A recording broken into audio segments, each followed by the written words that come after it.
आज मैं आपसे एक सवाल पूछना चाहती हूँ जिससे हम सब लोगों का जीवन जुड़ा है।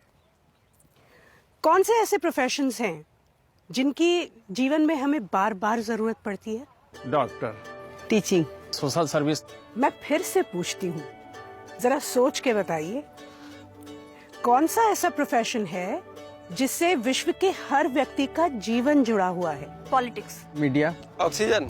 चलिए मैं दूसरी तरह से पूछती हूँ, वो कौन सा ऐसा प्रोफेशन है जिसके बिना आप एक दिन भी नहीं जी सकते? हाउसवाइफ की सर्विसेज के बिना हम नहीं जी सकते। फिल्म इंडस्ट्रीज है, उसके बगैर तो आज की जीना मुश्किल है। WhatsApp, Twitter, Facebook. अब मैं क्या कहूँ, हाथ कंगन को आरसी क्या। इस पृथ्वी पर एक ही ऐसी चीज है जिससे हर व्यक्ति, हर जीवन जुड़ा है, और वो है कृषि।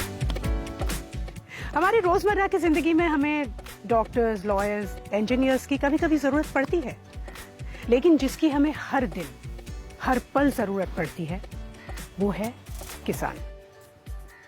देखिए, आप सुबह उठते हैं, आप चाय या कॉफी पीते हैं, इन दोनों की भी तो खेती होती है। साथ ही आप बिस्किट खाते हैं, मतलब दूध, शक्कर, मैदा, फिर से खेती। आप सुबह बिस्तर से उठते हैं तो आपका जो बिस्तर है कॉयर का है, खेती, और आपकी जो चादर है वो कॉटन की है शायद, भाई कॉटन की भी तो खेती होती है।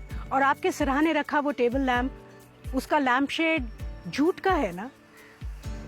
नहाते हुए आप जो भी साबुन इस्तेमाल करते हैं, नीम, एलोवेरा, फ्लोरल, या जो भी टूथपेस्ट या शैम्पू, इस सब का रॉ मटेरियल कृषि से ही तो आता है। और ट्रैवल करते हुए आपने बड़े बड़े वेयर हाउसेस देखे होंगे, या तो डैम्स, कनाल्स, और ये बड़ी बड़ी फैक्ट्रीज, इन सब में इस्तेमाल होने वाला रॉ मटेरियल एग्रीकल्चर से ही आता है।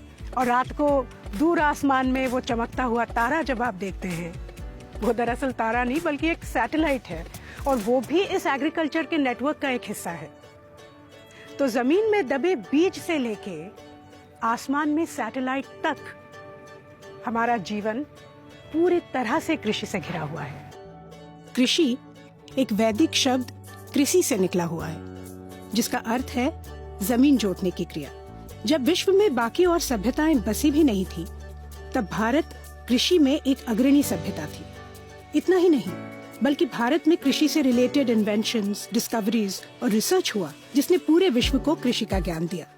रामायण और महाभारत के वक्त से लेकर इंडस वैली के वक्त तक हमारी कृषि काफी विकसित हो चुकी थी। बीज बोने का सही समय, मिट्टी को फर्टाइल रखने के लिए क्रॉप रोटेशन, सिंचाई के लिए नालियां बनाना, ये सब तभी इजाद हुआ। कृषि पराशर ग्रंथ, जिससे हम आज तक कृषि सीखते हैं, इसी समय लिखा गया था।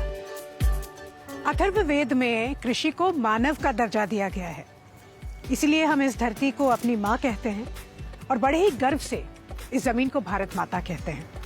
जब पूरी दुनिया जानवर के खाल के कपड़े पहन रही थी, तब भारत ने कपास यानी कॉटन के कपड़े बनाना शुरू किया। और क्या आपको पता है कि इरिगेशन में भी भारत सबसे आगे था? फर्स्ट सेंचुरी यानी पहली शताब्दी में कावेरी नदी पर बना कलानी डैम आज 2000 साल बाद भी वर्किंग कंडीशन में है। इसी दौरान हमारे मसाले पूरे विश्व में प्रसिद्ध होने लगे। रोमन एम्पायर के साथ हमारा विदेशी व्यापार शुरू हुआ। सी ट्रेड की वजह से हमारे प्रोडक्ट्स लगभग तमाम विश्व में निर्यात होने लगे, और इसके बाद कई सदियों तक कृषि ज्ञान और तकनीक का धनी भारत धीरे धीरे सोने की चिड़िया बन गया।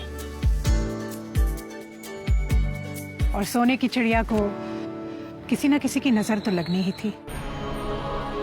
मुगलों के आने के बाद आबादी बहुत तेजी से बढ़ने लगी, और दूसरी तरफ अनाज कम पैदा होने लगा, और उसकी जगह कैश क्रॉप्स जैसे कॉटन, ओपियम, नील, इसकी पैदावार बढ़ा दी गई। मुगलों ने 1/3 फसल कर मतलब टैक्स के रूप में लेना शुरू किया। एक तरफ फसल कम हो रही थी, और दूसरी तरफ किसानों की हालत खराब हो रही थी। भारतीय कृषि पर लगा ये ग्रहण और गहरा हुआ अंग्रेजों के राज में, जब 1793 में गवर्नर जनरल लॉर्ड कॉर्नवालिस ने जमींदारी को अधिकृत कर दिया। सारा पैसा रईसों के पास चला गया, और भारत को सोने की चिड़िया बनाने वाला किसान आखिरी पायदान पर आकर सबसे कमजोर हो गया। अंग्रेजों ने नील की खेती यानी इंडिगो फार्मिंग पर जोर दिया। इसके कारण अनाज कम उगने लगा, जमीन बंजर होने लगी। भूखमरी और किसानों में अभाव, ये हमारे देश में कृषि का स्वरूप हो गया।